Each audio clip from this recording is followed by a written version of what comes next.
മനുഷ്യന് പലതരത്തിലുള്ള അടിമകളാവാനും കഴിയും.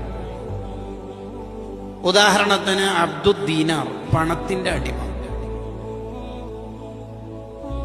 ദീൻ വാങ്ങാനും നാർ, നരകം വാങ്ങാനും പണം കൊണ്ട് കഴിയും എന്നതുകൊണ്ടാണ് ദീനാർ, ദീൻ പ്ലസ് നാർ ഈസ് ഈക്വൽ ടു ദീനാർ എന്ന് പണത്തിന് പേര് വന്നേക്കുന്നത്.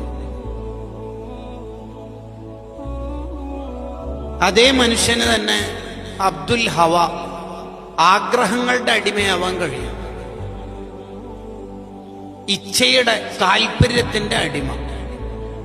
ഞാൻ ചെയ്യണം എന്ന് വിചാരിക്കണം, ഞാൻ ചെയ്തിരിക്കും. അതിലാരും എന്നെ തടയിടാൻ വരേണ്ടതില്ല, വന്നിട്ട് കാര്യമില്ല. അതാണ് അബ്ദുൽ ഹവ എന്ന് പറയുന്നത്. മനുഷ്യന് അബ്ദുൽ ജസദാവാൻ പറ്റും, ശരീരത്തിന്റെ അടിമ.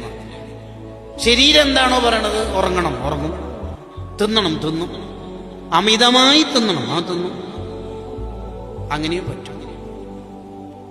ഇതൊക്കെ തോറ്റു പരാജയപ്പെട്ടു പോയ ടീമാണ്.